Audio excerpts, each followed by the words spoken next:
இன்னைக்கு the love அப்படின்னா நேசம், அதை குறித்து இன்னைக்கு பேசும்படியாக ஆண்டவர் என்னுடைய இருதயத்திலே ஆண்டவர் ஒரு வார்த்தையை கொடுத்தார். இந்த அன்புக்கு அடிமைன்றாங்கல்ல, அவங்களுக்கெல்லாம் இன்னைக்கு ஒரு வார்த்தை கடந்து வரப்போகிறது. எதுக்கு அடிமை? ஸோ நான் அன்பிற்கு அடிமை, நான் பாசத்துக்கு ரொம்ப அடிமை அப்படின்னு சொல்ற எல்லாருக்குமே நேசம் மரணத்தை போல் வலியது. நேசம் மரணத்தை போல் வலியது அப்படின்னா ஒரு அன்பு, ஒரு பாசம், நம்ம மற்றவர்கள் மேல் எதிர்பார்க்கிற இந்த அன்பிற்கு ஒரு பெரிய வலிமை இருக்கிறதாக வேதம் சொல்லுகிறது. என்ன வலிமை இருக்காமா? மரணத்திற்கு எவ்வளவு வலிமை இருக்கிறதோ அதை விட அதிகமான வலிமை நம்ம மற்றவர்கள் மேல் காண்பிக்கிற அன்பிற்கும் மற்றவர்கள் நம்மேல் காண்பிக்கிற அன்பிற்கும் அவ்வளவு வலிமை இருக்கிறது. இந்த உலகத்திலே நடக்கிற நிறைய கொலைகள், இந்த உலகத்தில் நடக்கிற நிறைய அசுத்தங்கள், இந்த உலகத்தில் நடக்கிற நிறைய தற்கொலைகள் எதை பேஸ் பண்ணி நடக்குது அப்படின்னு சொன்னா, இந்த பாசத்தை பேஸ் பண்ணி, இந்த அன்பை பேஸ் பண்ணி. அப்படின்னா இந்த அன்பை சரியான விதத்திலே கையாள தெரியாதவர்கள், இந்த அன்பை சரியான விதத்திலே செய்ய தெரியாதவர்களால இந்த உலகத்திலே மிகப்பெரிய தீமைகள் நடந்து கொண்டிருக்கிறது. ஒரு தேவனுடைய பிள்ளை எதை ரொம்ப அழகா கையாள தெரியணும் அப்படின்னு சொன்னா, இந்த பாசத்தை சரியாய் கையாளுவதற்கு நமக்கு ஒவ்வொருத்தருக்கும் ஞானம் ரொம்ப அவசியமானது. இன்றைக்கு இருக்கிற உலகத்தில் பொதுவாக நம்ம ஸ்கூல்ல படிச்சு கொண்டிருக்கும் போது கூட யாராவது ஒருத்தர் ரூடா நம்ம இடத்துல பேசினாங்க அப்படின்னு சொன்னா நம்ம நிறைய பேர் அதை செய்ய மாட்டோம். அதெல்லாம் செய்ய முடியாது, என்ன நீ சொன்ன உடனே நான் செஞ்சிடணுமா, இதெல்லாம் செய்யலாம் முடியாது, நான் செய்ய மாட்டேன் அப்படின்னு நம்ம போவோம். ஆனா அதே நேரத்தில் நம்ம அந்த இடத்துல என்ன எதிர்பார்ப்போம் அப்படின்னு சொன்னா, இதையே ஒரு பாசமா சொல்லியிருக்க வேண்டியதானே, இதே ஒரு அன்பா சொல்லியிருக்க வேண்டியதானே. அன்பா சொன்னா நான் கேட்க மாட்டேன்னா, பாசமா சொன்னா நான் கேட்க மாட்டேன்னா, அதிகாரத்துல எல்லாம் சொல்லி எல்லாம் என்ன ஒண்ணும் பண்ண முடியாது, என்ன அன்பா சொன்னாங்க அப்படின்னு சொன்னா நான் என்ன வேணாலும் நான் செஞ்சிருவேன் அப்படின்னு நம்ம இளம் வயதிலிருந்து அப்படி சொல்லுவது நம்ம நிறைய பேருக்கு வழக்கம். அப்போ ஆண்டவருடைய பிள்ளைகளே, இன்றைக்கு இந்த செய்தியின் மூலமாக ஆண்டவருடைய பிள்ளைகள் கர்த்தரிடத்துல என்ன கேட்கணும் அப்படின்னு சொன்னா, ஆண்டவரே எனக்கு ஒரு கிருபையை தாருங்க, நான் மற்றவர்களை நேசிக்கிறதா இருந்தாலும், என்னை மற்றவர்கள் நேசிக்கிறதா இருந்தாலும், இந்த லவ், இந்த அன்பை சரியான விதத்துல நான் கையாளுவதற்கு எனக்கு கிருபை தாரும் ஆண்டவரேன்னு கேட்கணும். வேதத்துல ரெபேக்காள் ஒரு நல்ல வாழ்க்கை அவர்களுக்கு இருந்தது. இவங்க ஆரம்பத்தில் இவருடைய கல்யாணம் பார்த்தீங்க அப்படின்னு சொன்னா ரொம்ப நல்லா நடந்துச்சு. எந்த கல்யாண வீட்டிலையும் இந்த ரெபேக்காளுடைய சாப்டரை வாசிக்காத திருமண ஆராதனைகள் ரொம்ப குறைவு. இந்த எந்த திருமணமானாலும் இந்த ரெபேக்காள் இவங்க ரெண்டு பேருடைய வார்த்தையை சொல்லி ஜெபிக்காத ஊழியக்காரர்கள் ரொம்ப குறைவு. அவங்க கல்யாணம் ஆண்டவருடைய சித்தத்தின் படி நடந்தது. அவங்க திருமணத்தினால அவங்க ரெண்டு பேரும் சந்தோஷப்பட்டார்கள். அவங்க ரெண்டு பேரும் ஒரு நல்ல கணவன் மனைவியினுடைய எடுத்துக்காட்டா இருந்தார்கள். அவர்கள் ரெண்டு பேருக்கும் பிள்ளை பிறந்தது. அந்த பிள்ளை பேருக்காக ஈசாக்கு ஜெபம் பண்ணினான். இவங்க ரெண்டு பேரும் பாத்தீங்க அப்படின்னா இந்த கப்பிள்ஸ் இல்ல அப்படின்னு சொன்னா ஒரு நல்ல திருமணமான தம்பதிகளுக்கு ஒரு மிகப்பெரிய எடுத்துக்காட்டா இருந்தார்கள். ஆனா வளர்ந்ததற்கு பிற்பாடு, பிள்ளைன்னு ஒண்ணு பிறந்ததற்கு பிற்பாடு, ஏசா யாக்கோபு அப்படி ரெண்டு பேர் ட்வின்ஸ் அவங்களுக்கு பிறந்தாங்க. பிறந்த உடனே வேதம் சொல்லுது, அப்பாவுக்கு மூத்த மகன் மேலையும் அம்மாவுக்கு இளைய பிள்ளையின் மேலையும் ரெண்டு பேரும் தங்களுடைய அன்பை பிரிச்சுக்கிட்டாங்க. அவங்க ரெண்டு பேருடைய அன்பும் மாறி இப்ப பிள்ளைகள் மேல அந்த அன்பு போனது நிமித்தமா வேதம் சொல்லுது, அதற்கு பிறகு அந்த குடும்பத்தில் நடந்த சண்டைகள், மன வருத்தங்கள், அதுல இருக்கிற ஏமாற்றங்கள் நிறைய அவங்க குடும்பத்துல வந்துச்சு. இவ்வளோ நல்லா இருந்த குடும்பம் ஏன் பிரிஞ்சிருச்சு? இவ்வளோ நல்லா இருந்த குடும்பம் பிள்ளைகள் ஒரு வழியில போறதற்கு என்ன காரணம் அப்படின்னு சொன்னா, அந்த அன்பை சரியாய் கையாள தெரியாததுனால அந்த குடும்பம் ஒன்றுமில்லாமல் சூழ்நிலைக்கு போயிடுச்சு. எனக்கு தெரிஞ்சு இந்த ஊழியத்தில் பார்த்தீங்கன்னா எத்தனையோ குடும்பத்தில் பிள்ளைகள் மேல அப்பா வச்ச அன்பு, எத்தனையோ குடும்பத்தின் மேல பையன் மேல அம்மா வச்ச அன்பு, இப்படி பிள்ளைகள் மேல வச்சிருக்கிற அன்பை ஒரு லிமிட்டுக்கு மேல, பிள்ளைகள் மேல வச்சிருக்கிற அன்பை சரியான விதத்தில் அதை செலுத்தாம வித்தியாசமாய் தங்களுடைய அன்பை ரொம்ப வித்தியாசமாய் செயல்படுத்தி தன்னுடைய பிள்ளைகளுடைய பிரிவிற்கே நிறைய அம்மா அப்பா காரணமா மாறி இருக்கிறாங்க. அவங்களுக்கு முன்னாடி நின்னது பணம் இல்லை, அவங்க முன்னாடி நின்னது சொத்து கிடையாது, அவங்க முன்னாடி நின்னது அழகு கிடையாது, அவங்க முன்னாடி நின்னது என்ன அப்படின்னா பாசம்ன்ற ஒண்ணு, அன்புன்ற ஒண்ணு பிள்ளைய பிரிச்சிருச்சு, பையனை பிரிச்சிருச்சு, குடும்பத்தை பிரிச்சிருச்சு. அப்போ அந்த பாசத்தை சரியா கையாள தெரியாததுனால அவ்வளவு லட்சங்கள் போட்டு திருமணம் நடத்தின, அவ்வளவு ஆசீர்வாதத்தோட திருமணம் நடத்தின அத்தனை குடும்பங்களும் இடிஞ்சு கிடக்கிறத நம்ம நிறைய பேர் பார்த்துட்டே இருக்கிறோம். அதனால ஒவ்வொரு ஆண்டவருடைய பிள்ளைகளும், வாலிப தம்பியா இருக்கலாம், தங்கச்சியா இருக்கலாம், நீ வேற எதுலையுமே உன்னை சத்துரு நிறைய நேரத்தில் கொண்டு போக மாட்டான், நீ எதுலையுமே அவ்வளோ சீக்கிரமா விழமாட்ட. ஆனா இந்த பாசோன்ற ஒன்றை நீ சரியா கையாளலைன்னா நீங்க நல்லா படிச்சு பிரயோஜனம் இல்லை, உங்களுக்கு எதிர்காலத்தை குறிச்ச தரிசனம் இருந்து பிரயோஜனம் இல்லை, ஆண்டவர் உங்க மேல அபிஷேகத்தை வச்சு பிரயோஜனம் இல்லை. அன்பை சரியாய் கையாள தெரியாதவர்கள் எவ்வளவு ஆசீர்வாதம் வந்தாலும் அவர்களால் நிச்சயமாய் சமாதானமாய் வாழவே முடியாது.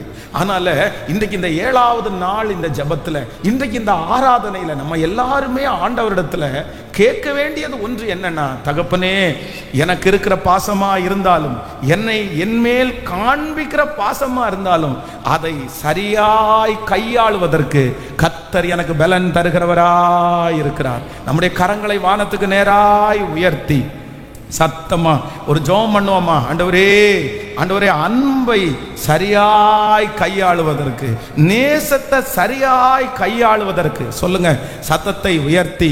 தகப்பனே, எந்த அன்பு உண்மையான அன்பு, எந்த அன்பு பொய்யான அன்பு, இப்படிப்பட்ட அன்பை வேறு பிரித்து பார்க்கக்கூடிய கிருபையை கர்த்தர் எங்களுக்கு தருவீராக ராஜா. ஆண்டவரே, இந்த மந்தையில இருக்கிற ஒருத்தர் கூட ஆண்டவரே தேவையில்லாத அன்பு என்கிற ஒன்றிலே விழுந்து நொறுக்கப்பட்டு வாழ்க்கையை இழக்காதபடிக்கு கர்த்தர் அந்த ஞானத்தை இந்த பிரசங்கம் நடந்து கொண்டிருக்கும் போதே ஒவ்வொரு பிள்ளைகளுக்கும் நீர் தரப்போகிறதற்காக ஸ்தோத்திரம். ஆமென். ஆண்டவருடைய பிள்ளைகள் அன்பா இருக்கணும்னு ஆண்டவர் சொல்றாரு.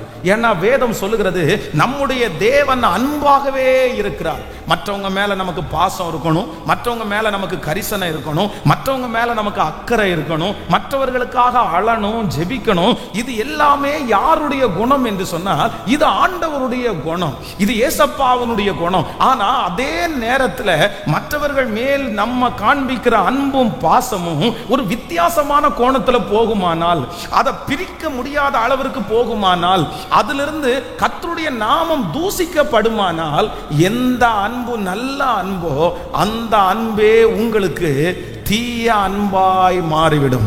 இன்னைக்கு ஒரு 3 காரியத்தை வேதத்திலிருந்து உங்களோடு சொல்லி உங்களுக்காக ஜெபிக்க போறேன். நீங்க ரொம்ப கவனமா கவனிக்கணும். நீங்க இந்த 3 காரியத்திற்காக ஒவ்வொருத்தரும் ஜெபிக்கணும். அப்படின்னா தவறான ஒரு அன்பின் நிமித்தமாய், இல்லைன்னா ஒரு அன்பை ஒரு தேவனுடைய பிள்ளை சரியா நீங்க கையாளல அப்படின்னு சொன்னா, அந்த அன்பின் நிமித்தமாய் உங்களுக்கு வரப்போகிற 3 விதமான ஆபத்துகளை குறித்து நம்ம இன்னைக்கு தியானிக்க போகிறோம். வாசிக்கலாம். முதலாவதாக ஒரு வசனத்தை வாசிக்கலாமே, எடுத்துக்கொள்ளலாம். நீங்கள் ஆதியாகமத்திலே 29ஆம் அதிகாரத்தினுடைய 30வது வசனத்தை வாசிக்கலாமா? 29ஆம் அதிகாரம் ஆதியாகமம் 30வது வசனத்தை எல்லாரும் சேர்ந்து வாசிக்கலாம். யாக்கோபு ராகேலையும் சேர்ந்தான், லேயாளை பார்க்கிலும் ராகேலை அவன் அதிகமாய் நேசித்து பின்னும் 7 வருஷம் அவனிடத்தில் சேவித்தான். அடுத்த வசனம், லேயாள் அற்பமாய் எண்ணப்பட்டாள் என்று கர்த்தர் கண்டு அவள் கர்ப்பம் தரிக்கும்படி செய்தார். ராகேலோ மலடியா இருந்தாள். ஆண்டவருடைய பிள்ளைகளே, இந்த இடத்துல ரொம்ப கவனமாய் கவனித்துக் கொள்ளுங்கள். யாக்கோபு என்கிற இந்த ஈசாக்கினுடைய பிள்ளை. அப்போ இந்த தகப்பனும் தாய்க்கும் ஏற்பட்ட ஒரு சின்ன வாக்குவாதத்தினால, ஒரு மன கசப்பினால, தன்னுடைய அண்ணனோடு இருக்கிற பிரச்சனையினால இப்ப யாக்கோபு தன்னுடைய வீட்டை விட்டு இப்ப மாமனாருடைய வீட்டுல வர்றான். இந்த மாமனாருடைய வீட்டுல வரும்போது இத்தனை ஆண்டு மாமனாருடைய வீட்டுல இருக்கணும்னு நினைச்சு அவர் வரல, இல்லைன்னா இவ்வளவு மாசம் தான் இருப்பேன் அப்படின்னு வரல. ஜஸ்ட் போயிட்டு அவ்வளவுதான், தன்னுடைய சகோதரருடைய கோபத்தை கொஞ்சம் தனிய பண்ணிட்டு அதற்கு அப்புறம் மாமனார் வீட்டில இருந்து வரணும்னு தான் உள்ள என்றாகிறார். ஆனா என்ன நடக்குது அப்படின்னு சொன்னா, இந்த மாமனாருக்கு 2 பிள்ளைகள். அதுல ஒரு பிள்ளைகள் வேதம் சொல்லுகிறது ராகேல், இன்னொரு பிள்ளை லேயாள். ஆனா இந்த லேயாளை பார்க்கலும் ராகேல் மேல அப்படின்னா சின்ன பொண்ணு பெரிய பொண்ணு 2 பொண்ணு இருக்கு. அதுல இந்த மூத்த பொண்ணை தவிர சின்ன பொண்ணு மேல இந்த யாக்கோபுக்கு ஒரு நேசம் வருது, ஒரு அன்பு வருது. வேதம் சொல்லுகிறது லேயாளுடைய கண்கள் கூச்ச பார்வையாயிருந்தது. நீங்கள் 29ஆம் அதிகாரத்தினுடைய 17வது வசனத்தை வாசிக்கும் போது தெரியும். ஆதியாகமம் 29:17 லேயாளுடைய கண்கள் கூச்ச பார்வையாயிருந்தது, ராகேலோ ரூபவதியும் பார்வைக்கு அழகுள்ளவளுமாயிருந்தாள். அப்போ பொதுவா இந்த காதல், இந்த லவ் அப்படின்றது சில நேரத்துல எப்படி ஆரம்பிக்குது அப்படின்னா அட்ராக்ஷன்ல தான் ஆரம்பிக்குது. ஒரே வீட்டுல 2 பிள்ளை, மூத்த பிள்ளைய தான் ஃபர்ஸ்ட் கல்யாணம் பண்ணி கொடுப்பாங்க, அதுதான் வழக்கம். ஆனா இந்த மனுஷனுக்கு யார் மேல பாசம் வருது அப்படின்னு சொன்னா அழகா இருக்கிற அந்த ராகேல் மேல இவனுக்கு ரொம்ப பாசம் வருது, ரொம்ப அன்பு வருது. உடனே அவங்க மாமனாரிடத்துல போய் கேட்கிறா, இந்த மாதிரி இந்த பொண்ணை எனக்கு கல்யாணம் பண்ணி தருவீங்களா? உடனே அவர் என்ன சொல்றாருன்னா, இந்த லாபான் ஒரு மோசமான ஒரு கேரக்டர். இந்த லாபானுடைய கேரக்டர் வேதத்துல நம்ம தியானிச்சோம்னா ஐயோ ரொம்ப அசுத்தமான ஒரு வாழ்க்கை. தன்னுடைய பிள்ளைகளை வித்து கூட சம்பாதிக்கிறது கூட அஞ்சாத ஒரு மனுஷன் தான் இந்த மனுஷன். அப்படின்னா தன்னுடைய பிள்ளைகள் இப்போ தன்னுடைய பிள்ளையை அவன் நேசிக்கும் போது என்ன சொல்லி இருக்கணும்? ஃபர்ஸ்டே இல்லப்பா அப்படியெல்லாம் இல்லை, எங்களுக்கு அப்படி நடக்காது. இந்த யாக்கோபு தன்னுடைய மனைவிகளை வெளியே கூட்டிட்டு வரும்போது கூட அப்படிதான் சொல்றாரு. உங்க அப்பா எவ்வளவு வேலை பண்ணாரு தெரியுமா? உங்க 2 பேரையும் அப்படியே காமிச்சு உங்க 2 பேரையும் மேல நான் இருக்கிற அந்த பாசத்தை அவர் பாசிட்டிவா எடுத்துக்கிட்டு என்னுடைய வாழ்க்கையில எவ்வளவோ தோல்விகள் அதனால பட்டுட்டேன். அப்போ இந்த லாபான் உடனே என்ன சொல்றான் அப்படின்னு சொன்னா, ஒன்னும் பிரச்சனை இல்லை, என் பிள்ளை உனக்கு கல்யாணம் பண்ணி தரேன், 7 வருஷம் நீ எனக்கு வேலை செய் அப்படின்னு. அதற்கு பிறகு 7 வருஷம் முடிஞ்ச உடனே டைம் ஆயிடுச்சு இல்ல, இப்ப நீங்க எனக்கு கல்யாணம் பண்ணி தரலான்னு சொன்ன உடனே இன்றைக்கு இருக்கிறது போல வழக்கம் அப்போ இல்லை. அப்போ தன்னுடைய மகளை ராத்திரி கல்யாணம் பண்ணி அவனுக்கு தெரியாமலே முக்காடு போட்டு கொண்டு போய் அவனுடைய ரூம்ல விட்டுட்டு அடுத்த நாள் காலையில யாக்கோபு பார்க்கிறார். அப்ப யாக்கோபுக்கு ரொம்ப கவனமா கவனிச்சுக்கணும். அந்த வீட்டிலேயே 7 வருஷம் வேலை செஞ்சாலும் தன்னுடைய பிள்ளை மேல ராகேல் மேல அவனுக்கு பற்றுதல் இருந்தாலும் இவங்க 2 பேருக்குள்ளேயும் பெரிய பேச்சுவார்த்தையோ ஐக்கியமோ இருந்திருக்க வாய்ப்பே இல்லை. அப்படின்னா இவர் அன்னைக்கு கண்டுபிடிச்சிருப்பாரு. ஆனா இவருக்கு கல்யாணம் பண்ண அன்னைக்கு தன்னுடைய மாமனார் இந்த பொண்ணையே மாத்தி கொடுக்கிறாருன்னு அவருக்கு தெரியல. சோ அவருக்கு திருமணம் பண்ணி காலையில எந்திரிச்சு பார்த்தா அது சின்ன பொண்ணு கிடையாது, அது மூத்த பொண்ணு. அப்ப இவர் போய் கேட்கிறாரு, என்ன இப்படி பண்ணிட்டீங்க? நான் உங்கள்ட்ட சின்ன பொண்ணை தானே கேட்டேன், நீங்க எப்படி?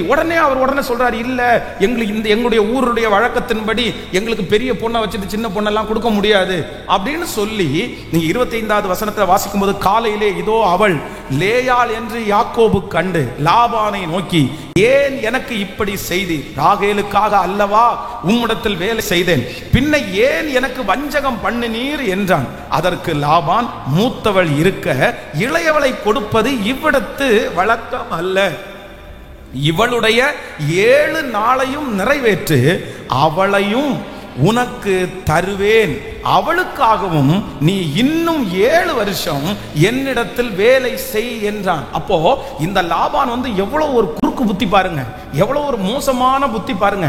இவனை எப்படியாவது தனக்கு அடிமையாக்கி வைக்க கூடணும்னு நினைச்சு இவனுக்கு எப்படி இவனை அடிமைப்படுத்தலாம்னு நினைச்சா இவனுடைய பாசத்தை வச்சே இவனை இந்த இடத்துல சுருட்டி போட்டுறணும், இவன் நம்முடைய பிள்ளைய நேசிக்கிறத வச்சே இவனை ஒரு வழிக்கு கொண்டு வரணும்னு சொல்லி இவங்க மாமனார் ஒரு திட்டம் போட்டார்.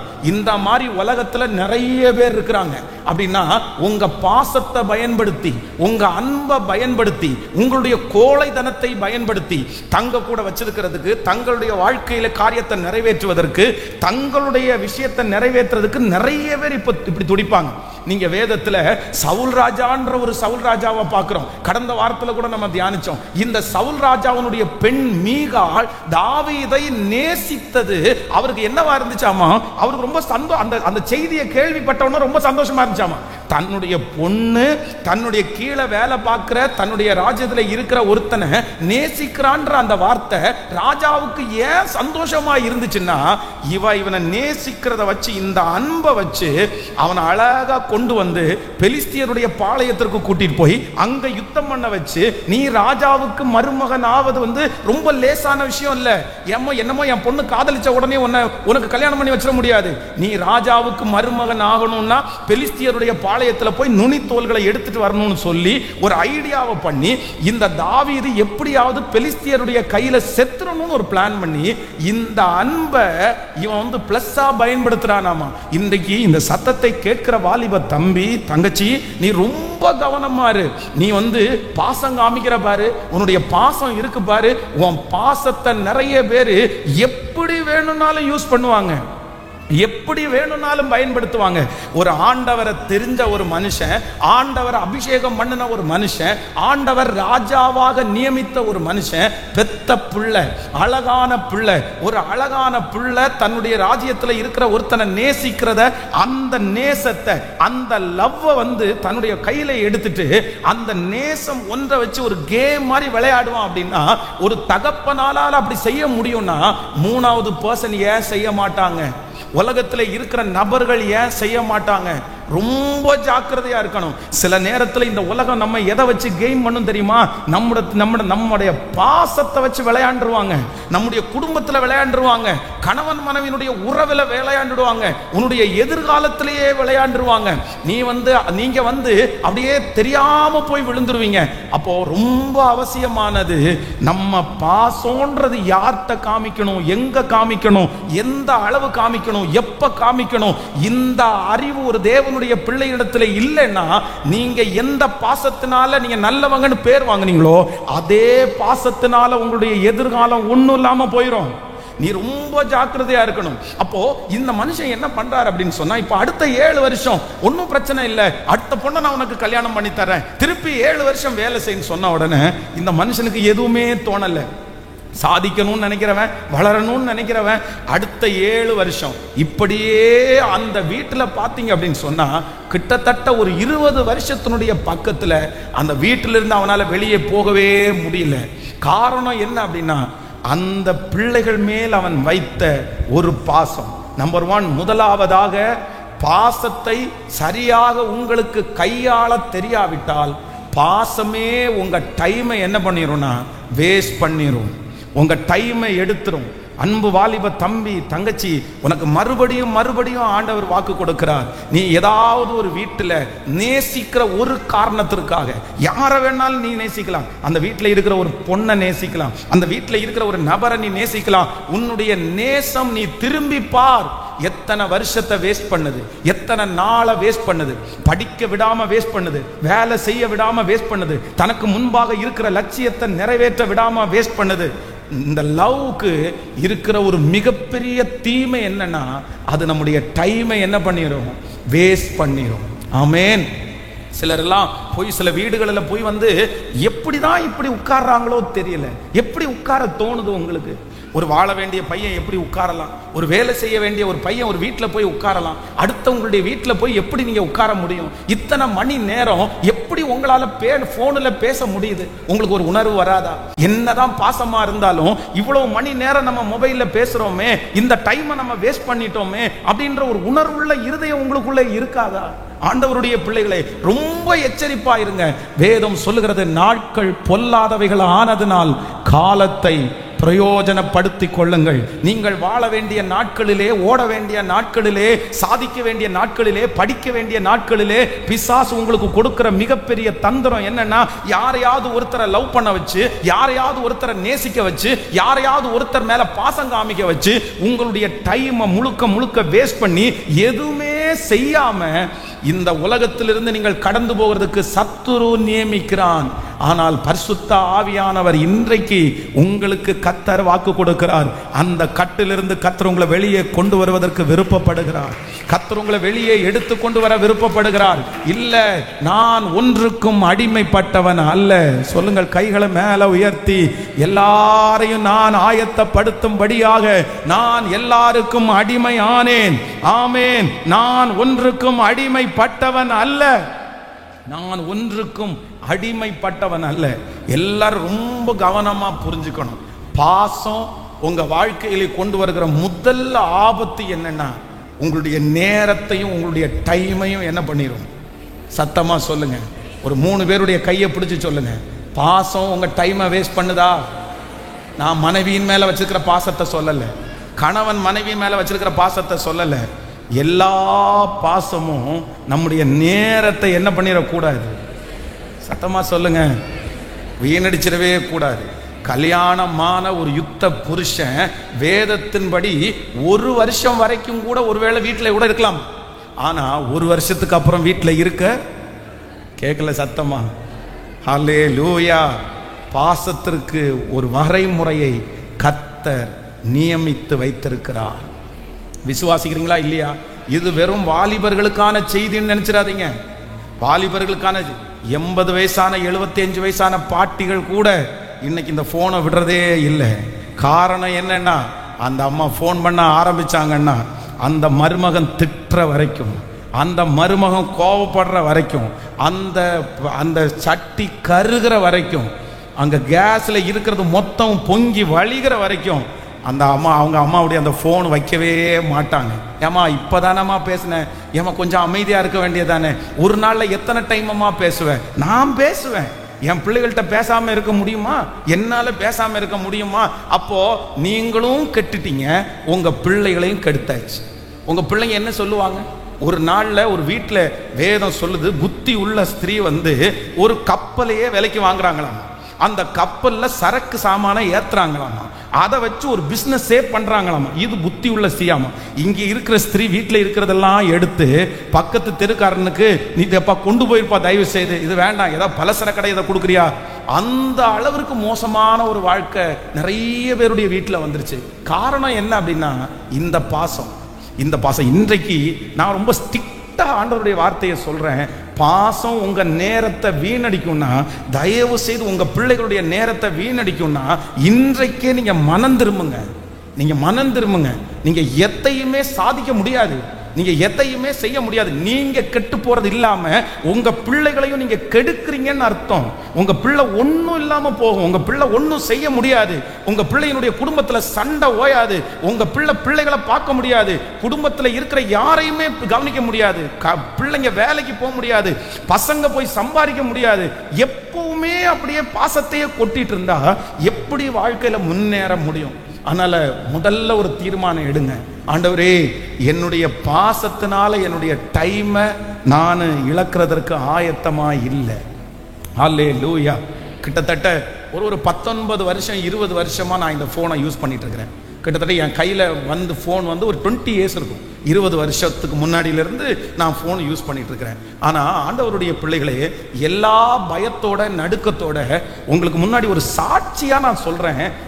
இத்தனை வருஷமாக நான் ஃபோன் யூஸ் பண்ணுறேன்ல, இந்த ஃபோனில் தனியாக ஒருத்தருக்குன்னு ஒரு டைம் ஸ்பெண்ட் பண்ணி, அவங்களுக்குன்னு ஒரு சேட்டிங் பண்ணி, அவங்களுக்குன்னு டெய்லி அவங்களோட ஃபோனில் பேசி, அவங்களோட ஒரு நாளில் 3 டைம் பேசி, இந்த மாதிரி பர்சனல் டச், ஒரு தனிப்பட்ட விதத்தில் என்னுடைய பாசத்தை பகிர்ந்து கொள்றதற்கு கர்த்தருடைய முன்னாடி சொல்றேன், ஒரு பர்சனை கூட இன்னைக்கு வரைக்கும் வச்சதில்லை. ஒரு நபரை கூட யாருக்குமே இந்த என்னுடைய மனைவி, என்னுடைய பிள்ளைகள், அது அடுத்த அது அந்த கேட்டகரி, அது நம்ம நேசிக்கணும் ஆண்டவருடைய வார்த்தையின்படி, நமக்கு அது கற்றுக் கொடுத்திருக்கிற குடும்பம். ஆனா இன்னொரு நபருக்கு ஒரு 3வது ஒரு விஷயத்துல யார்கிட்டையுமே அப்படி பேசுகிற ஒரு பழக்கமோ, ரொம்ப நேரம் உட்கார்ந்து அப்படியே கதை அடிக்கிற பழக்கமோ, இப்படிப்பட்ட பழக்கத்தை ஆண்டவர் தராததற்காக ஆண்டவருக்கு நான் ரொம்ப நன்றி செலுத்துறேன். இப்ப நீ உங்களை கேட்டு பாருங்க, எத்தனை பேருடைய டைம் வேஸ்ட் ஆகுது. நமக்கு அம்மா தான், நமக்கு புள்ள தான், நமக்கு பையன் தான், நமக்கு அவங்க அம்மா தான். அதுக்குன்னு ஒரு வரைமுறை வேண்டாம், அதுக்குன்னு ஒரு லிமிட்டேஷன் வேண்டாம். நீ வேலையை விட்டுட்டு வா, போதும் வா, கிளம்பி வா, எதுவும் செய்ய வேண்டாம் வா. இது என்ன வார்த்தை? ரொம்ப கவனமா கவனிச்சுக்குங்க. இந்த மனுஷன் தன்னுடைய வாழ்க்கையிலே இருக்கிற நிறைய நேரங்களை வீணடிச்சதற்கு காரணம் அந்த ஒரு நேசம். வாலிப தம்பி தங்கச்சி, நீ படிக்க வேண்டிய காலம்ப்பா, நீ சாதிக்க வேண்டிய காலம்ப்பா, நீ நிறைய யோசிக்க வேண்டிய காலம்ப்பா, நீ நிறைய ப்ரிப்பரேஷன் பண்ண வேண்டிய காலம்ப்பா, நீ எதிர்காலத்திற்காக நிறைய ஆயத்தமாக வேண்டிய காலம்ப்பா. நீ ஒரு தலைவனாய் மாறப்போகிறாய், ஒரு தலைவியாய் நீ மாறப்போகிறாய். நீ தயவு செய்து கர்த்தருடைய வார்த்தைக்கு நீ கீழ்ப்படி. உன் டைமை யாரையோ ஒருத்தரை நீ நேசிக்கிறதுனால, இந்த நேசம் உன்னுடைய வாழ்க்கையில இருக்கிற நேரத்தை வீணடிக்க கூடாது. அந்த பிள்ளையோட நீ செலவு பண்ணுகிற நேரம் பிரயோஜனமற்றது. அந்த பையனோட நீ செலவு பண்ணுகிற நேரம் அது பிரயோஜனமற்றது. அந்த பையனோட அந்த பிள்ளையோட நீ செலவு பண்ணுகிற நேரம் கொஞ்சமாய் அந்த நேசம் உன்னை அப்படியே கொண்டு போய் கடைசியில பாவத்துல கொண்டு போய் தள்ளி, அக்கிரமத்துல கொண்டு போய் தள்ளி, நீ திரும்பி எழும்பி வரவே முடியாத அளவிற்கு உன்னை ஒரு பாதாள குழியில பிசாசு போட்டுருவான். உன்னை அழிச்சிருவான். அதற்காக தான் இன்றைக்கு ஊழியக்காரர் மூலமாய் ஆண்டவர் இந்த 7வது நாள் உன்னை எச்சரிக்கிறார். நீ திரும்பி வந்துரு. உன்னுடைய நேசம் தவறானது. உனக்கு முன்பாக இருக்கிற மனிதர்கள் காண்பிக்கிற நேசம் பொய்யான நேசம். அந்த நேசத்துல உண்மை இல்லை. அந்த நேசம் ரொம்ப நாள் உனக்கு நீடிக்க முடியாது. அந்த நேசம் உன்னை பாவத்துல கொண்டு போய் விட்டுரும். அந்த நேசத்தை சரியாய் அளக்கக்கூடிய அளவுகோலை கர்த்தர் கிருபையாய் எனக்கு தருவாராக. கைகளை உயர்த்தி ஒரு ஹல்லேலூயா. 2 கரங்களையும் அப்படியே மேல உயர்த்தி முழு பலத்தோட சொல்லுங்க பார்க்கலாம். ஏசப்பா, எனக்கு ஒரு கிருபையை தாங்க ஆண்டவரே. என்னுடைய நேசத்தினால, நான் எங்க குடும்பத்தின் மேல வச்சிருக்கிற நேசத்தினால என்னுடைய எதிர்கால வாழ்க்கை நான் இழந்துடக்கூடாது. என்னுடைய நேரத்தை நான் இழந்துடக்கூடாது ஆண்டவரே. என்னுடைய சமயத்தை நான் வேஸ்ட் பண்ணாதபடி கர்த்தர் எல்லாரையும் லிமிட்டா ஆண்டவரே சரியான விதத்திலே நேசிக்க கூடிய ஒரு அளவுகோல எனக்கு தாங்கப்பான்னு கைகளை உயர்த்தி எல்லாரும் கேளுங்க. முழு பலத்தோடு கேளுங்க. இயேசுவே, ஒரு கிருபை கிருபை கிருபை கிருபை கிருபை உண்டாகட்டும். ஹல்லேலூயா. கைகளை அசைத்து ஒரு ஹல்லேலூயா சொல்லலாம். தகப்பனார் இறந்து போன ஒரு குடும்பம். அப்பா இறந்துட்டாரு. அவங்களுக்கு ஒரு பையன் ஒரு பொண்ணு. உடனே அந்த பையன் கொஞ்சம் படிச்சு இப்பதான் வேலை செய்கிற அளவுக்கு அவன் முன்னேறிட்டான். அப்போ அவனுக்கு வேலை இல்லாம ரொம்ப அலைஞ்சதுனால எங்கிட்ட அவங்க சொன்னாங்க, பாஸ்டர் இந்த மாதிரி வேலை இல்லாம இருக்கிறான். உடனே நான் வெளியூர்ல ஒரு பிரதர் ஒரு கம்பெனி ஆரம்பிச்சு ஏதாவது நல்ல பசங்க இருந்தா வேலைக்கு அனுப்பி வைங்கன்னு சொன்னாங்க. உடனே நான் எனக்கு உடனே மனசுல ஞாபகம் வந்துருச்சு. இந்த பையனை கனெக்ட் பண்ணி, பிரதர் இந்த மாதிரி ஒரு நல்ல பையன் இருக்கிறான், நான் உங்களுக்கு அனுப்பிடுறேன், ரொம்ப சப்போர்ட்டிவா இருப்பான், நீங்க ஒரு 5 வருஷம் கூட வச்சிருந்து அந்த பிசினஸ் அந்த பிள்ளைக்கு கத்து கொடுத்துருங்க, அவங்களுக்கு தகப்பனாரும் இல்ல, அந்த பிள்ளை முன்னேறிடுவான் அப்படின்னு சொன்ன உடனே அவர் சொல்லிட்டார், பாஸ்டர் அவன் எனக்கு உண்மையா இருந்தான்னா தாராளமா நான் அவனை வளர்த்து விட்டுருவேன், நீங்க அனுப்பி விடுங்கன்னு சொன்னாரு. அவன் போனான். ஒரு 3 மாதம் வேலை செய்தான். அந்த பிரதர் அங்கிருந்து எனக்கு கால் பண்ணார். கால் பண்ணி என்ன சொன்னார் தெரியுமா? பாஸ்டர் ஒன்னு செய்யுங்க, ஒன்னு இந்த பையனை அங்க வர சொல்லிருங்க. வேண்டாம், அவன் இல்லைன்னா ஒண்ணு பண்ணுங்க, அவங்க அம்மாட்ட போன் பண்றது நிப்பாட்ட சொல்லுங்க பாஸ்டர் அப்படின்னு சொல்றாரு. என்ன பிரதர் என்ன சொல்றீங்க என்ன கேட்டா, காலையில 10 மணிக்கு கடை திறக்கிறான் பாஸ்டர். 10 மணிக்கு கடையை திறந்தா 10:30 மணிக்கு போனை எடுத்து பாத்ரூம் போயிட்டான்னா பேசுறான் பேசுறான் பேசுறான் பேசுறான் 11:30 மணி வரைக்கும் பேசுறான். சரி என்னடா யார்கிட்டடான்னு பேசுறேன்னு பார்த்தா அம்மாட்ட பேசுறேன்னு சொல்லிட்டு அம்மா அவ்வளவு நேரம் பேசுறான். 11 மணிக்கு வந்துட்டானா கொஞ்ச நேரம் இருப்பானா, மத்தியானம் சாப்பிடறதுக்குன்னு போயிட்டான்னா திரும்பி ஒரு 2 மணி நேரம் பேசுவான், சாயந்தரம் பேசுவான். ஐயோ என்னால சமாளிக்கவே முடியல. இப்படி இருந்தா கண்டிப்பா நான் இவனை வச்சிருக்கவே முடியாது. அவ்வளவு கடைசியில ஒரு 4 மந்த்ஸ்ல திருப்பியும் ஒரு டைம் அவங்க அம்மாட்ட பேசின, வேண்டாம் நீங்க ரொம்ப பேசுறீங்கன்னு சொல்றாங்க, பிள்ளை வேலை பண்ணதுக்கு டிஸ்டர்பா இருக்குது, நீங்க நேசிக்கிறீங்க, உங்க பிள்ளை தான், கொஞ்சம் கிளியர் பண்ணிக்கங்கன்னா அவங்க கேட்டது மாதிரி இல்லை. 4வது மாசத்துல அந்த பிள்ளை திருப்பி அனுப்பிவிடப்பட்டு இன்னைக்கு வரைக்கும் அவனுக்கு வேலை எதுவுமே செட் ஆகாம ஊதாரித்தனமா சுத்தி ஃப்ரெண்ட்ஸோட சுத்தி திருச்சபைக்கு கூட வராத அளவிற்கு அவனுடைய வாழ்க்கை பார்த்தீங்கன்னா பின்னாடியே போயிருச்சு, பின்னாடியே போயிடுச்சு. இது யாருக்கு எடுத்தது தெரியுமா? யாருக்கு எடுத்து? நான் தப்பா சொல்லல, நான் யாரையுமே வருத்தப்படுத்தல, யாரையுமே வருத்தப்படுத்தல. வேதம் சொல்லுது, அன்னாளுக்கு தவம் இருந்து கிடைச்ச பிள்ளை தான் யாரு கேட்கல, சாமுவேல் தவம் இருந்து கிடைத்த பிள்ளை. ஆனா தவம் இருந்து கிடைச்ச பிள்ளைய கொண்டு போய் பால் குடி மறந்த உடனே கொண்டு போய் திருச்சபைக்குள்ள விடுன்னு சொன்ன உடனே விட்டுட்டு திரும்பி வந்தாங்களா இல்லையா? அது எப்படி அந்த தாய்க்கு திரும்பி வர முடியும்? அவ்வளவு நாள் கிடைக்காம கிடைச்ச பிள்ளைய கொண்டு போய் பால் குடி மறந்த உடனே ஒரு சர்ச்சில் கொண்டு போய் விட்டுட்டு வருஷத்துக்கு ஒரு டைம் தான் அந்த பிள்ளைய பார்க்க முடியும்னு ஒரு சூழ்நிலையில எந்த தாய் ஒத்துக்க முடியும்? ஆனா அந்த தாய் ஒத்துக்கிட்டாங்க. அந்த தாய் அப்படி சாக்ரிஃபைஸ் பண்ணதுனாலதான் வேதம் சொல்லுது, தான் முதல் பெயர்சாபா வரைக்கும் சாமுவேல் ஒரு பெரிய தீர்க்கதரிசியாக மாற்றப்பட்டான். உங்க பிள்ளை சாதிக்கணுமா, உங்க பிள்ளை பெரிய லட்சியம் அடையணுமா, உங்க பிள்ளை உயர்ந்திருக்கணுமா, ஒரு தாய் தன்னுடைய பாசத்தை அடக்கி வச்சுதான் ஆகணும், தன்னுடைய தாய் தன்னுடைய விருப்பத்தை அடக்கி வச்சுதான் ஆகணும். எனக்கு இப்ப பிள்ளை என் கூட பேசணுமா இல்லையான்னு கேட்கறத விட என் பிள்ளை நல்லா இருக்கணுமா, உயரணுமா. நீங்க உங்க பிள்ளைய பேசாம இருக்காதீங்க, ஆனா அதே நேரத்தில் உங்களுடைய பாசம் உங்க பிள்ளையினுடைய நேரத்தை என்ன பண்ணிடக்கூடாதுன்னா வேஸ்ட் பண்ணிடவே கூடாது. ஆமேன் சொல்லுங்கள். தீர்மானம் எடுக்கிறீங்களா? எத்தனை பேர் தீர்மானம் எடுக்கிறீங்க? அன்புக்காக என் நேரத்தை வீணடிக்க கேட்கல, சத்தமா சொல்லுங்க. ஒரு 3 பேருடைய கையை பிடிச்சு சொல்லுங்க, அன்புக்காக என் டைமை வேஸ்ட் பண்ண மாட்டேன். ஹலோ சொல்லுங்க, எல்லாரும் சொல்லுங்க. அன்புக்காக பக்கத்து வீட்டுல அன்புக்காக இல்ல, நேசத்திற்காக, லவ்வுக்காக என் டைமை நான் என்ன பண்ண மாட்டேன், வேஸ்ட் பண்ண மாட்டேன். ஏன் அப்படின்னா அந்த அன்பு ஒரு காணல் நீர் தான். கண்ணில் பார்க்கும்போது தெரியும், பக்கத்தில் போனா இன்னொன்று. எனக்கு தெரிஞ்ச வரைக்கும் இந்த அன்புக்கு பின்னாடியே ஓடணும்னா அது திரும்ப செருப்ப கழட்டி நம்மளை அடிச்சுட்டே இருக்கும். அமைதியா உட்கார்ந்துட்டோம்னா அந்த அன்பு நம்மளை தேடியே வரும். ஆமேன். எனக்கு தெரிஞ்ச வரைக்கும் இது வரைக்கும் தேடி போன எந்த அன்பும் அவங்களுக்கு கிடைச்சதும் இல்லை, கண்டிப்பா கிடைச்சது இல்லை, அது கிடைக்காது. எத்தனையோ பசங்கள்கிட்ட சொல்லியிருக்கேன், நீ போகாதப்பா, நீ விட்டுருப்பா, நீ ஜெபம் பண்ணுப்பா, நீ ஏப்பா இப்படி இருக்க. எப்படின்னா நான் என்ன பதில் சொல்றதுக்கு? நீ அமைதியா இரு, நீ வாழ்ந்து காமி, நீ சாதி, நீ நில்லு. அன்பென்ன அன்பு? உலகமே உன்னை திரும்பி பார்க்கிற அளவிற்கு, உலகமே உன்னை நேசிக்கிற அளவிற்கு கர்த்தர் உன்னை கொண்டு வந்து நிறுத்துறதுக்கு வல்லவரா இருக்கிறார். வாலிப தம்பி, மகனே, எதிர்காலத்தை வீணடிச்சிடாதப்பா. தங்கச்சி, எதிர்காலத்தை வீணடிச்சிடாத சாமி, எதிர்காலத்தை வீணடிச்சிடாத.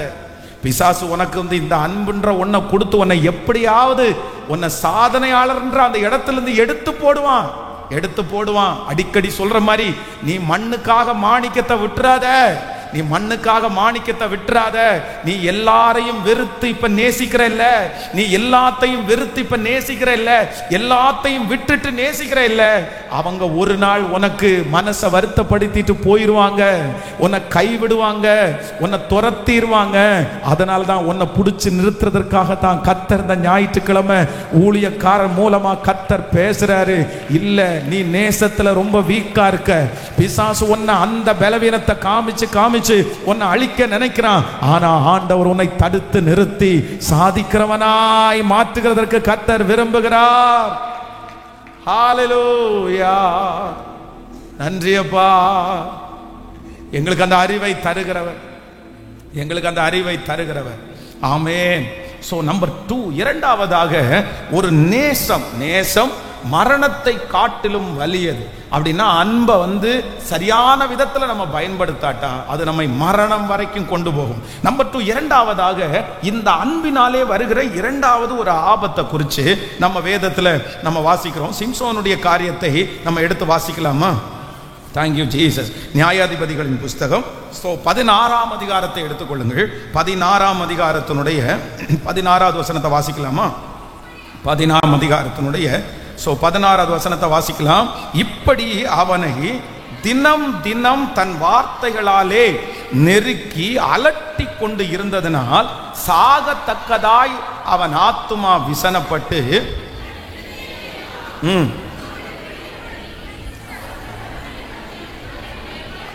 சவரவன் கத்தி என் தலையின் மேல் படுவதில்லை.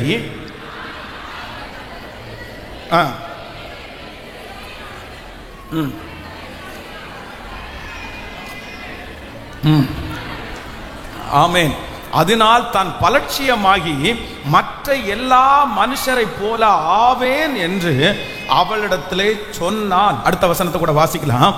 அவள் தன் இருதயத்தை எல்லாம் தனக்கு வெளிப்படுத்தியதை தெளிலால் கண்டபோது அவன் பெலிஸ்தியரின் அதிபதிகளுக்கு ஆள் அனுப்பி, இந்த ஒரு விசை வாருங்கள், அவன் தன் இருதயத்தை எல்லாம் எனக்கு வெளிப்படுத்தினான் என்று சொல்ல சொன்னாள். போதும் ஆண்டவருடைய பிள்ளைகளே, இந்த இடத்துல இந்த பெலிஸ்தியனுடைய வீட்டில் இந்த சிம்சோனுடைய இந்த சப்ஜெக்ட் நமக்கு தெரியாதது எதுவும் இல்லை.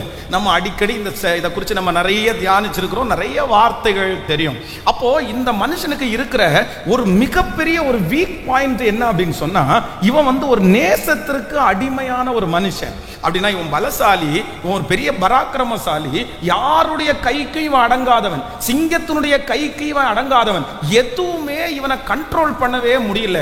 ஆனா என்ன கண்ட்ரோல் பண்ணி வச்சிருச்சு அப்படின்னு சொன்னா, இவன் வந்து மற்றவர்கள் மேல் வைத்திருக்கிற ஒரு பாசம், ஒரு அன்பு வந்து இவன் அப்படி ரொம்ப அழகா வேதம் சொல்லுது கட்டி போட்டுருச்சு. இவன் வந்து ஏற்கனவே 2 இடத்துல வந்து பாதிக்கப்பட்டு இப்பொழுது இந்த தெளிலால் அப்படின்ற இந்த இடத்துல வந்தான், இந்த கேரக்டர் இடத்துல வரான். இந்த கேரக்டர் பார்த்தீங்க அப்படின்னு சொன்னா ஒவ்வொரு நாளும் அவனுடைய பலத்தை எப்படியாவது தெரிஞ்சுக்கணும்னு ஆசைப்படுறாங்க. ஏன்னா அவளுக்கு நிறைய பணம் கிடைக்குது, கோடிக்கணக்கான பணத்தை வந்து 5 ராஜாக்கள் சேர்ந்து அவனுக்கு கோடிக்கணக்கான பணத்தை கொடுக்குறாங்க. ஒரு மனுஷனை காமிச்சு கொடுக்கறதுனால அவனுடைய மகா பலம் எதிலே இருக்குன்னு தெரிகிறதுனால பணம் கொடுக்குறாங்கன்னு தெரிஞ்ச உடனே இவனுடைய பாசத்தை காட்டிலும் அவனுடைய அந்த மனுஷங்களுடைய பணம் வந்து அவங்களுக்கு வந்து ரொம்ப வந்து அவளுக்கு வந்து முக்கியமா தெரிஞ்சிருச்சு.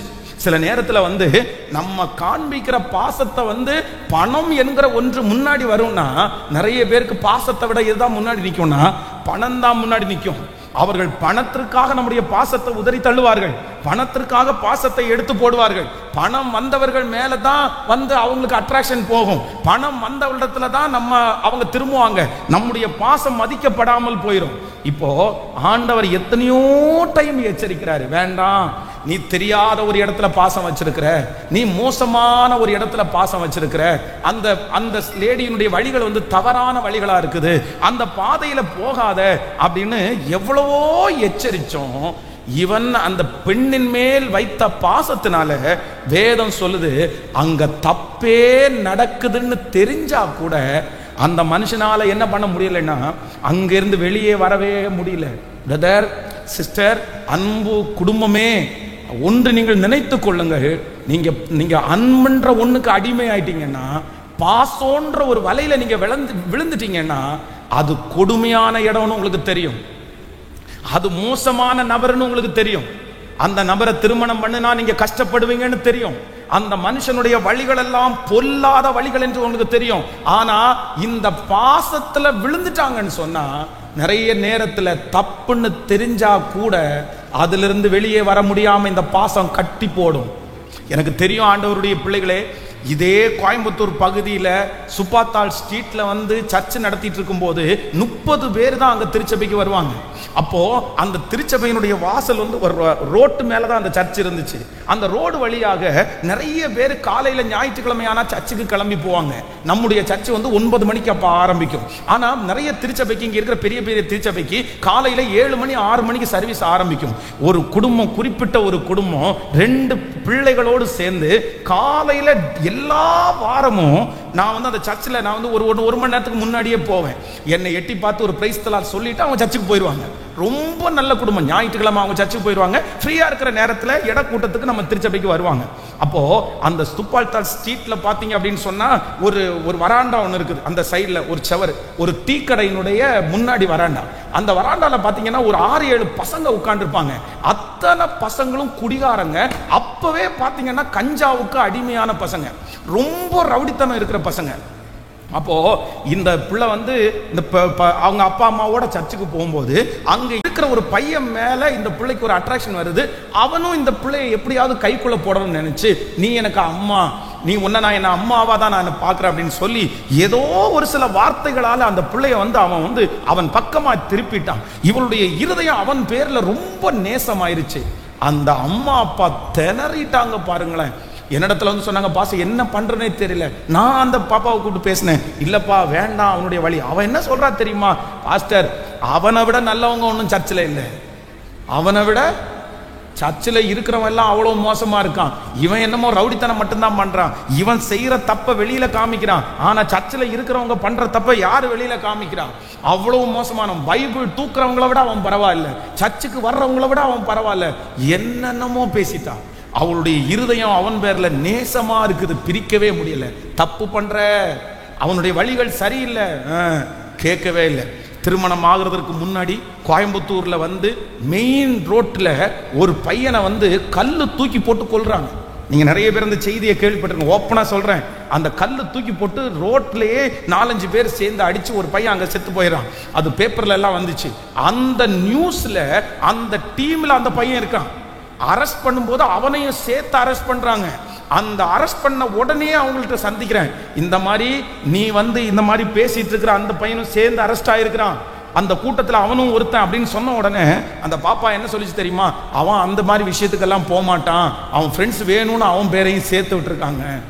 ஜெயில இருந்து திரும்பி வந்தான். பாசம் தப்புன்னு தெரியுது, மோசமானவன் தெரியுது, குடிகாரன்னு தெரியுது, அவ்வளவு மோசமான வாழ்க்கை வாழ்றான்னு தெரியுது, வெளியே வர முடியல.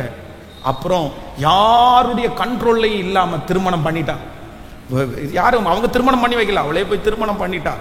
திருமணம் பண்ணின ஒரு வாரம், அவன் ஒரு வாரம் மட்டும் அந்த பிள்ளையோட படுத்திருந்தான். அடுத்த வாரம் நான் வெளியில தான் படுப்பேன்றான். நீங்க நம்ப மாட்டீங்க, அவ சொன்ன வார்த்தையை ஒண்ணு கூட மாத்தாம சொல்றேன்.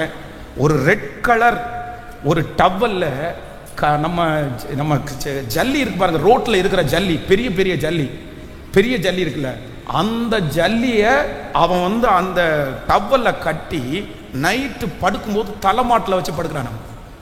அப்போ இவ கேட்குறாரு, என்னப்பா நீங்க வந்து தலைமாட்டில் இந்த மாதிரி ஜல்லியை படுத்து கட்டுறீங்க, அதெல்லாம் ஒன்றும் இல்லை, நீ இப்படி படுத்துக்கோ அப்படின்னு சொல்லி 12 மணிக்கு 1 மணிக்கு ஃபோன் வந்துச்சுன்னா இந்த ஜல்லியை அப்படியே தூக்கி தோல்ல போட்டுட்டு சண்டைக்கு போவான், பிரச்சனைக்கு போவான்.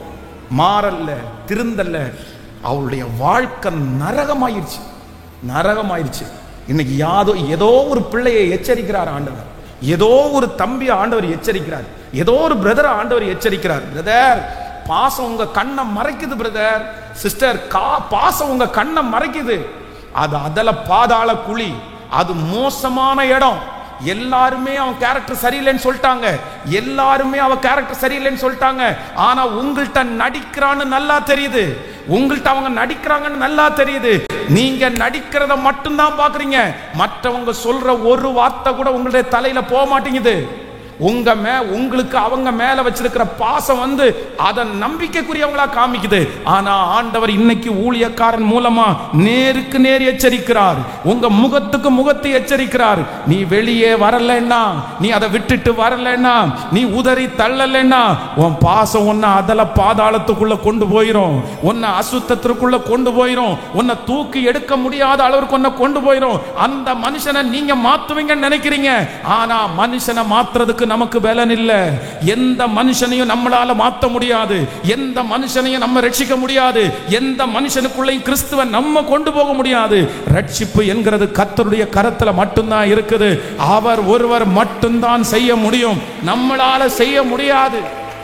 Be careful, ரொம்ப ஜாக்கிரதையா இருங்க, ரொம்ப ஜாக்கிரதையா இருங்க. நேசம், அன்பு என்ன பண்ணிடக்கூடாது அப்படின்னு சொன்னா, தப்புன்னு தெரிகிற இடத்திலிருந்து என்ன பண்ணாது அப்படின்னா என்னை வெளியே கொண்டு வராது, நான் வெளியே கொண்டு வராது. ஐயோ பாசம் ரொம்ப மோசமானது. சில டைம் 2 பேரை அரெஸ்ட் பண்ணிடுறாங்க. நீ எதுக்கு அரெஸ்ட் ஆகிறேன்னு கேட்டா அவ்வளவுதான், அவன் மேல வச்சிருக்கிற பாசத்தினால இவங்களும் அந்த பிரச்சனைக்கு தோது போயிடுறது, இவங்களும் சேர்ந்து போயிடுறது. பாசம் எத்தனை சம்பவம் தெரியுமா? சம்பவத்தை சொன்னா டைமே போதாது, அவ்வளவு. இத்தனை வருட ஊழியத்துல பாசத்தினால இந்த தப்பு பண்றாங்கன்னு தெரிஞ்சு கூட அதுல இருந்து வெளியே வராம மாட்டினவங்க எத்தனை பேர் தெரியுமா? ஆனா யாரோ ஒருத்தருக்கு ஆண்டவர் இன்னைக்கு தீர்க்க தரிசனமா பேசிட்டு இருக்கிறாரு, நேருக்கு நேரம் ஆண்டவர் பேசிட்டு இருக்கிறாரு. நீங்க விழுந்துடாதீங்க, இது சத்துருடைய மிகப்பெரிய ஒரு குழி. ஆண்டவர் அதுல இருந்து உங்களை கிருபையாய் காப்பாற்றுவாரா. கைகளை மேல உயர்த்தி, முழு பலத்தோட கரங்களை உயர்த்தி, தேங்க்யூ ஜீசஸ், இந்த ஞானத்தை எனக்கு தருகிற தேவன் சொல்லுங்க எல்லாரும், தேங்க்யூ ஜீசஸ். ஏதாவது ஒரு தம்பி, ஏதாவது ஒரு தங்கச்சி, யாராவது ஒருத்தர் இதுல மாட்டிட்டு இருப்பீங்கன்னா கர்த்தரிடத்துல கேளுங்க, அதை குறிச்ச ஒரு வெறுப்பை எனக்கு தாங்க ஆண்டவரேன்னு கேளுங்க, முழு பலத்தோட கேளுங்க அப்பாட்ட. ஹல்லேலூயா, ஹல்லேலூயா, ஹல்லேலூயா, ஹல்லேலூயா, ஸ்தோத்திரம். அது யாரா வேணாலும் இருக்கலாம், அது ஆணா இருக்கலாம், பெண்ணா இருக்கலாம், சொந்தக்காரங்களா இருக்கலாம், எல்லாத்திற்கும் ஒரு லிமிட்டேஷனை ஆண்டவர் தந்திருக்கிறாரு. தப்பு பண்ணுகிற காரியத்தையே சத்துரு மறைக்கிறானே, ஆனால் அது எப்படி நம்மளால் அது ஒத்துக்க முடியும்?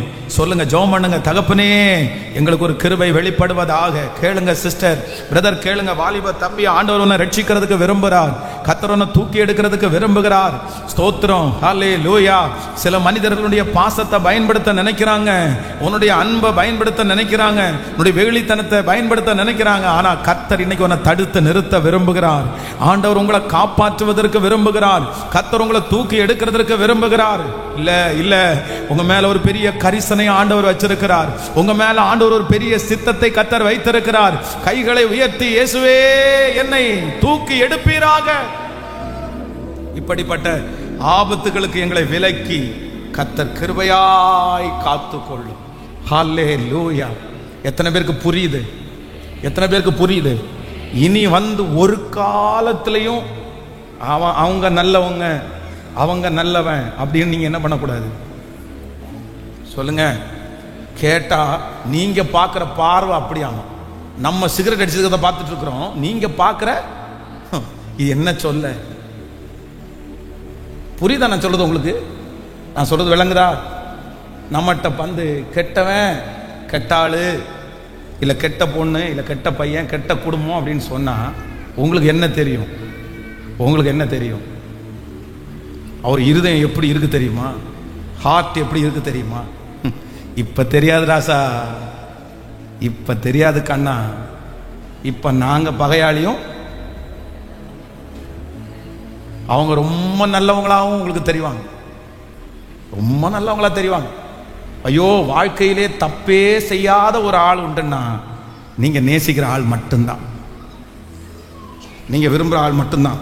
ஒரு தப்புமே, இந்த பூனையும் ஆமா இந்த பூனை இதெல்லாம் ஒரு தப்பும் அவர்கிட்ட ஒன்றும் நான் கண்டுபிடிக்கவில்லையே.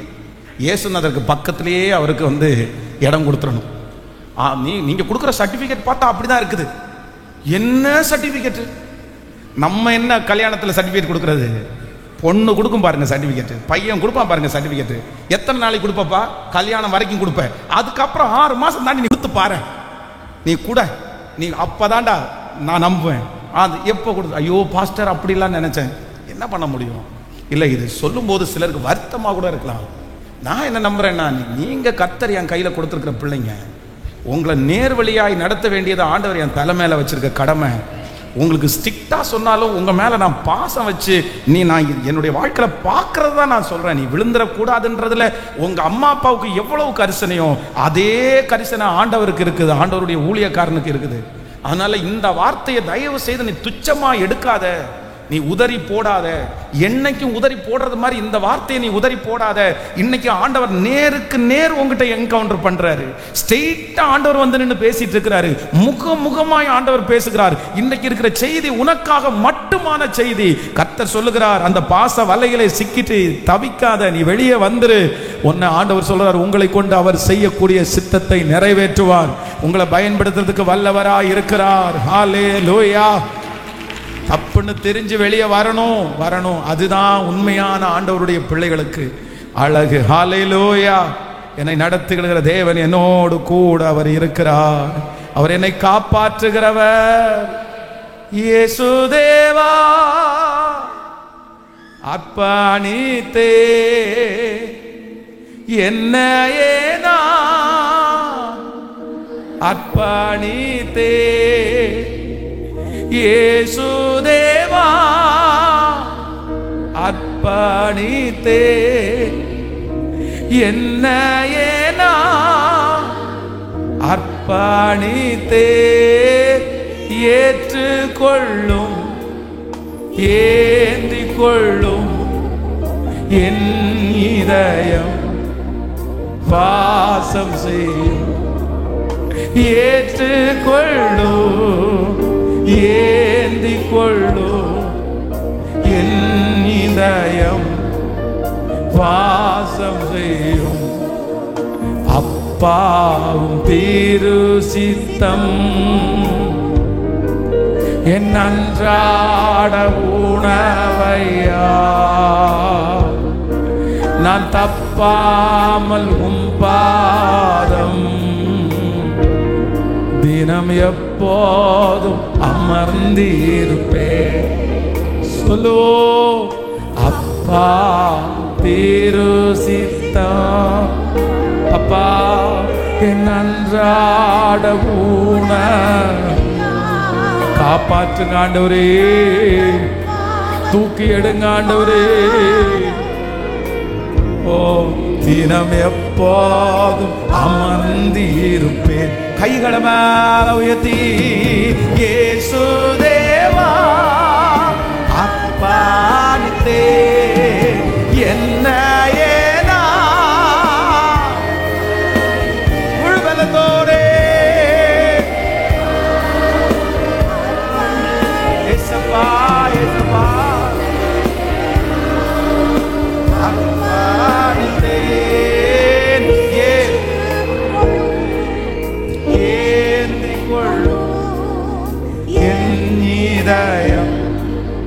வாசம் செய்யும். ஏற்றுக்கொள்ளும் ஏந்திக் கொள்ளும் என் இதயம் வாசம் செய்யும். ஆமென். சோ நேசத்திற்கு இரண்டாவது ஒரு பெரிய பாதிப்பு இருக்கிறது.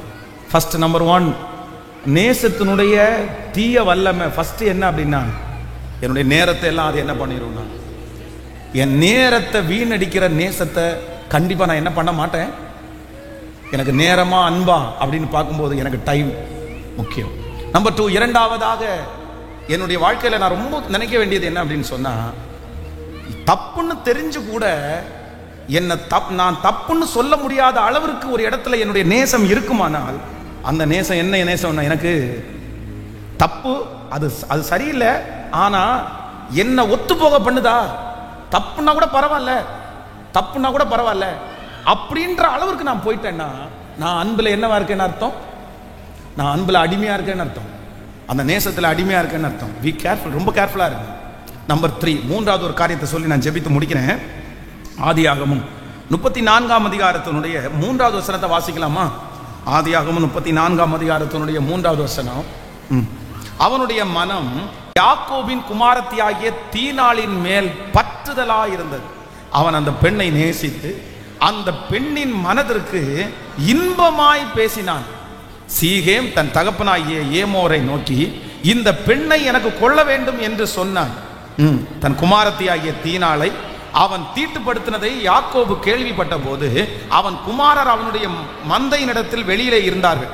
அவர்கள் வரும் அளவும் யாக்கோபு பேசாமல் இருந்தான். ஹலோ கவனிங்க, நம்பர் 3, மூன்றாவது அந்த காரியத்தை சொல்லி முடிக்கிறேன். இங்க என்ன நடக்குது அப்படின்னு சொன்னா, யாக்கோபுக்கு எல்லாமே பசங்க, ஆனா ஒரே ஒரு பொண்ணு, அவள் பேர் என்ன, தீனாள். இவங்க ஊர் விட்டு இன்னொரு ஊருக்கு, புதிய ஊருக்கு இப்ப வந்துட்டாங்க.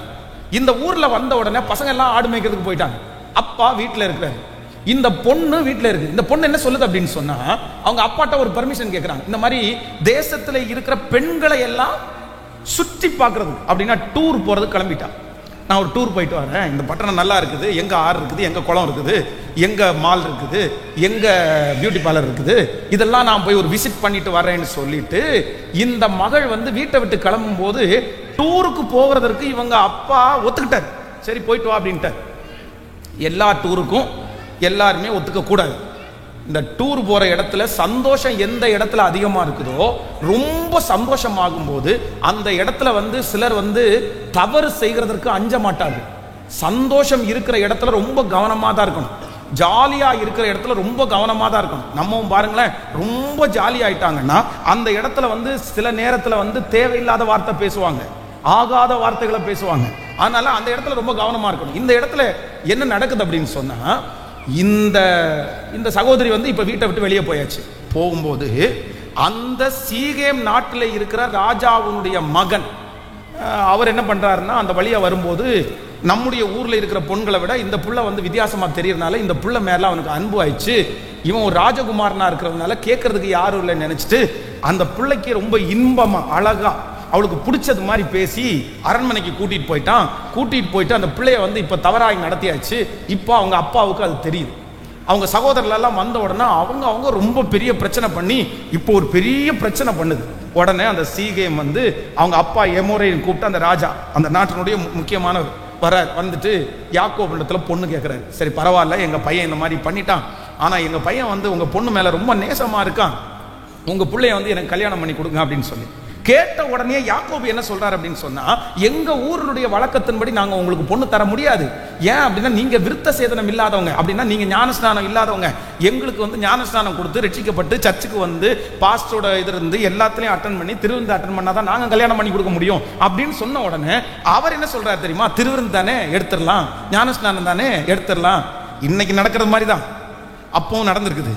ஆமா, இன்னைக்கும் அப்படிதான். சில கல்யாணங்கள் இப்படி பண்ணும்போது அப்படிதான், திருவிருந்து தானே, ஞானஸ்நானம் தானே, எடுத்துடலாமே, என்ன செலவாகும், எங்க போகணும், எங்க தண்ணி இருக்குது, என்ன ப்ரொசீஜர் அப்படின்னு கேட்கிறாரு. கேட்ட உடனே யாக்கோபு என்ன சொல்றாரு அப்படின்னு சொன்னா, இது பெஞ்ச் பாஸ்டரா இருந்தா அவர் ஒருத்தருக்கு ஞானஸ்நானம் கொடுத்தா போதும்னு. ஆனா நான் அப்படி கிடையாது, உமக்கும் ஞானஸ்நானம் எடுக்கணும், உங்க பிள்ளைக்கும் ஞானஸ்நானம் எடுக்கணும், உங்க குடும்பத்தில் இருக்கிற அத்தனை ஆண் மக்களும் ஞானஸ்நானம் எடுக்கணும் அப்படின்ட்டு. இப்போ தனக்கு ஞானஸ்நானம் எடுக்கணும்னாலே நிறைய பேர் தயங்குவாங்க. ஆனா இந்த புள்ள மேல இவங்க வச்ச பாசத்தினால இவன் ஞானஸ்நானம் எடுக்க ஒத்துக்கிட்டான். அப்பாவை ஞானஸ்நானம் எடுக்கிறதுக்கு வற்புறுத்திட்டான். சுத்தி இருக்கிற ஊர்ல இருக்கிற எல்லா ஆண் மக்களும் இப்ப விருத்த சேதனம் பண்றதுக்கு இவரே சொல்லிட்டு வந்துட்டாரு. நான் கேரண்டிங்க, அவங்க எடுத்துருவாங்க. நான் என்ன சொல்றேன், அது வார்த்தையை மாற மாட்டாங்க. எனக்கு அந்த பொண்ணை மட்டும் கல்யாணம் பண்ணி கொடுங்க. அவங்கள ஞானஸ்நானம் எடுக்க வைக்க வேண்டியது, விருத்த சேதனம் பண்ண வைக்க வேண்டியது என் வேலை.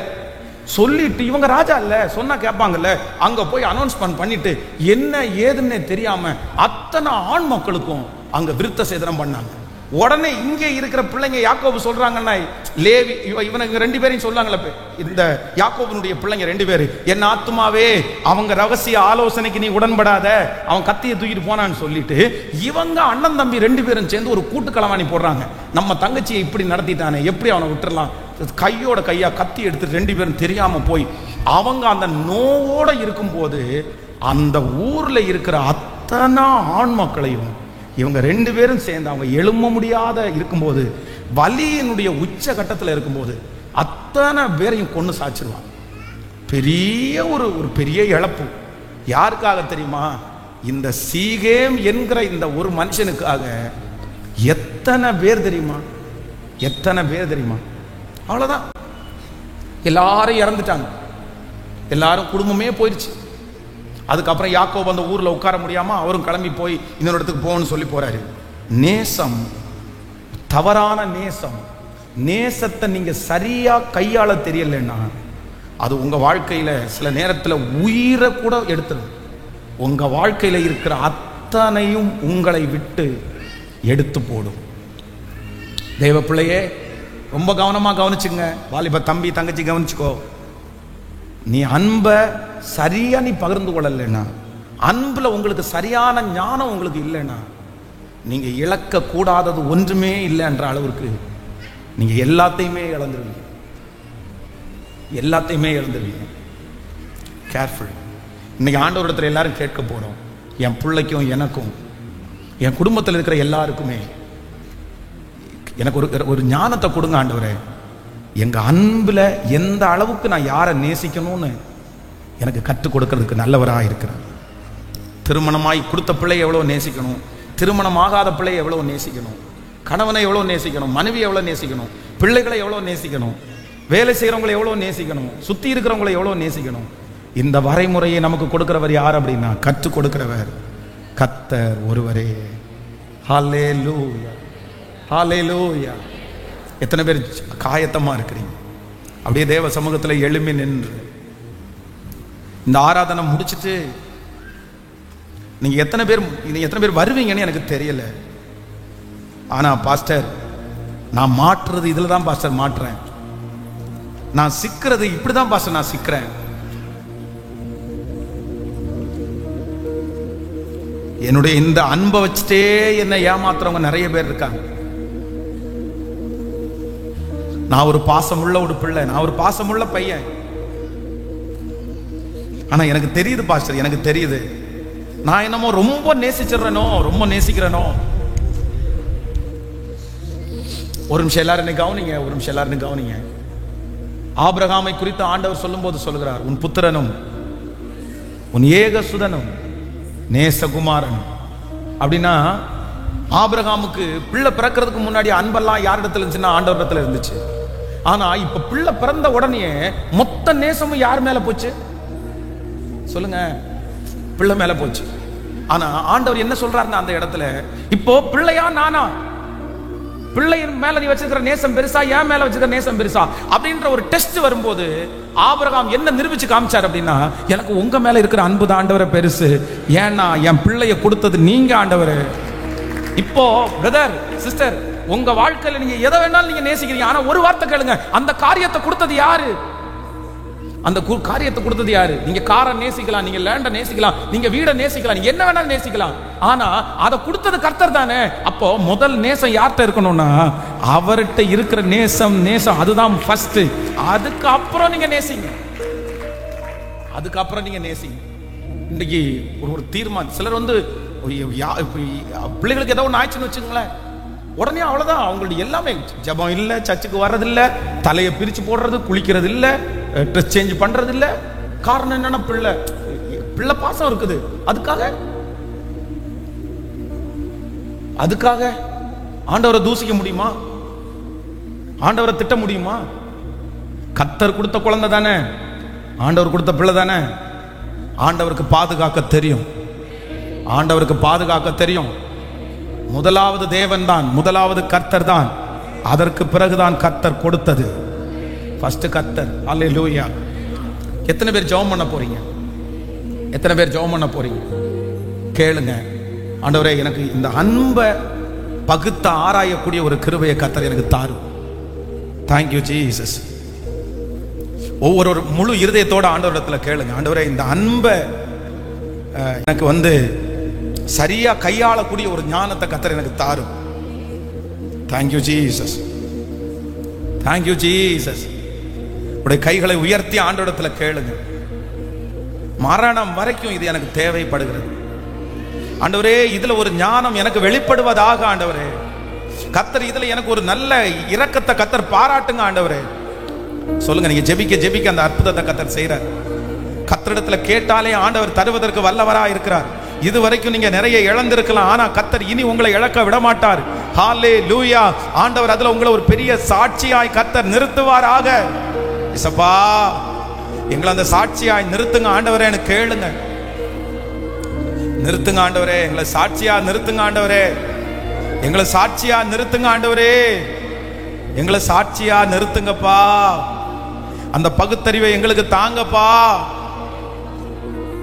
அந்த கிருபையை தாரும். ஹல்லேலூயா. நீங்கதான் எனக்கு எல்லாம். நீங்கதான் எனக்கு எல்லாம். சொல்லு. நீங்கதான் எனக்கு எல்லாம். நீங்கதான் எனக்கு எல்லாம். நீங்க இல்லாம என்னால் வாழவே முடியாது. உங்க ஒரு நொடி கூட இருக்கவே முடியாது. என்னால் இருக்கவே முடியாது. சொல்ல எல்லாரும். நீங்க இல்லாம என்னால் வாழவே முடியாது. உங்க நிலையில் ஒரு நொடி கூட. ஓ, இப்ப கைய உயர்த்தி நீங்கதான் எனக்கு எல்லாம். நீங்கதான் சத்தமாய். நீங்கதான்.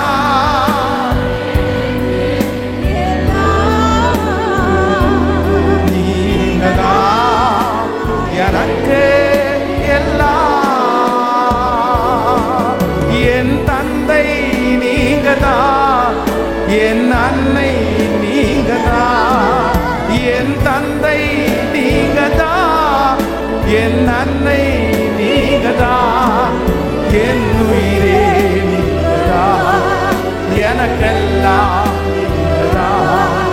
என் உயிரே நீங்கதான். எனக்கெல்லாம் நீங்கதான். நீங்கதான்.